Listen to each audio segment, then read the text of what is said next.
Williams and 2 second-round picks. So this deal, it's less about scoring for both sides, more about, I'd say, veteran leadership maybe for Ty Lue.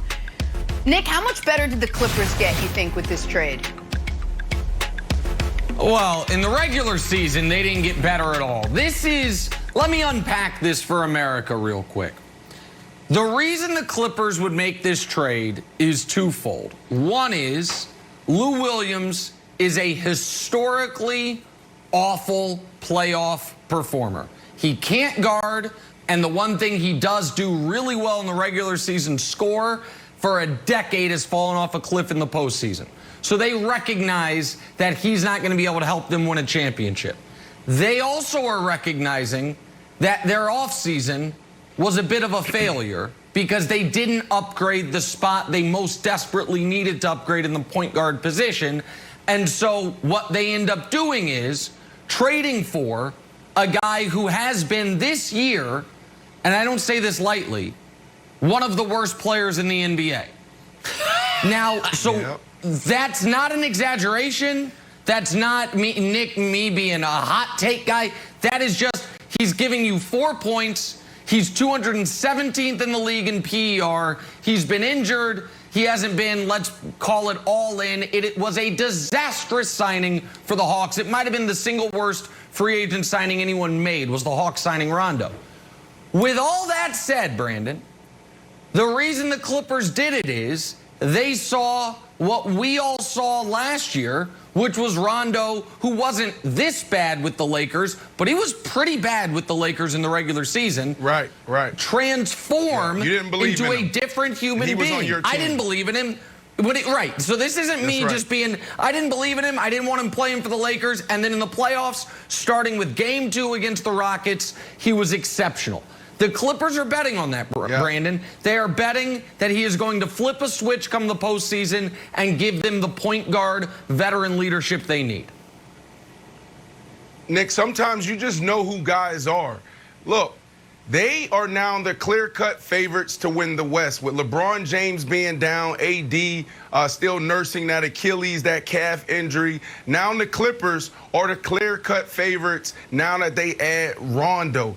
Rondo does two things. He brings you the leadership, and he also takes pressure off of Kawhi and Paul George. When Kawhi's at his best, Nick, he's not ball dominant. And too many times, too often, he has to dominate the ball for this team to be good. So now you bring in Rondo, playoff Rondo. Now you have a chance to win it all. Look, Rajon Rondo, we know historically hasn't been, the greatest player in the regular season. But the last 4 or 5 years, the trend has been playoff Rondo is just different. I remember first coming on this show last year, and your team is the Lakers, and you were talking trash about Rondo. You didn't believe in Rondo, and what did he do? He turned into Rajon Rondo. This is a dude, a veteran guy who just won a championship, and then you send him down to Atlanta, that mess of a organization right now.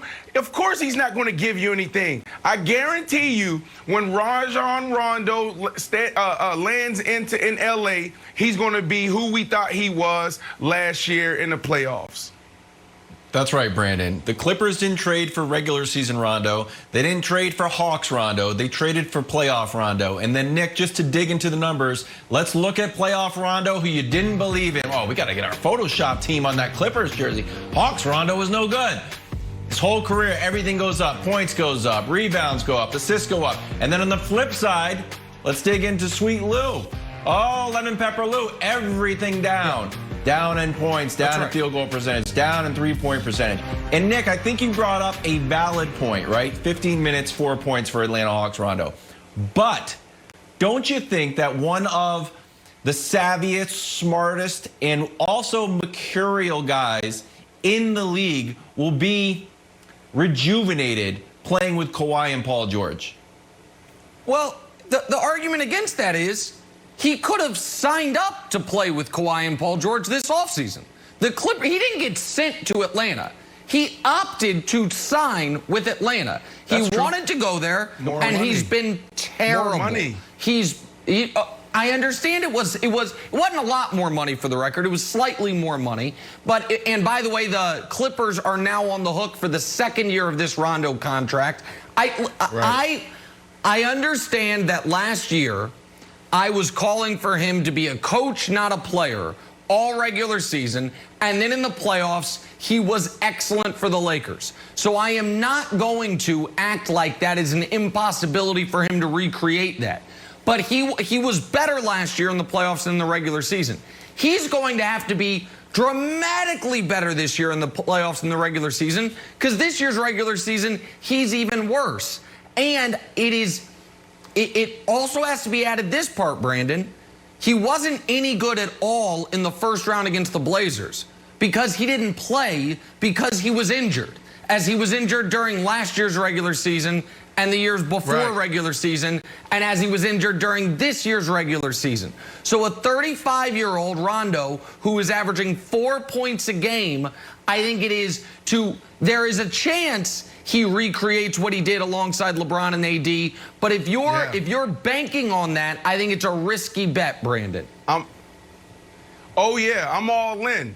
And I'm pot committed on playoff Rondo, and I'm pot committed on the Clippers. Before the year, I said the Clippers and the Nets are going to be in the championship. And that's exactly what we're going to see.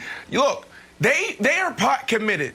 They committed 5 first-rounders to start this whole all-in approach to win the championship. Now they give up 2 first-rounders and a little bit of cash for Rondo for just a couple of games in the playoffs. It makes sense to me, Jenna. I absolutely love it. We're going to see the Brooklyn Nets and the Clippers in the championship. Well, you mentioned being pot committed. I don't know if you guys noticed, little reports, you'll like this, Wilds, out of Miami yesterday.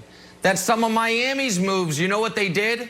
They kept the money available in case Kawhi Leonard this summer decides to opt out of L.A. In case it goes bad in L.A., Miami and Pat Riley still just saying, hey, Kawhi, Jimmy Butler, you wanted to play with Jimmy the first time around. You settled for Paul George. We'll be a soft landing spot. So there is a universe that exists, Jenna, where Rondo mentally destroys Paul George. The Clippers flame out again, and Kawhi's like, I'm out of here. That universe does exist, Jenna.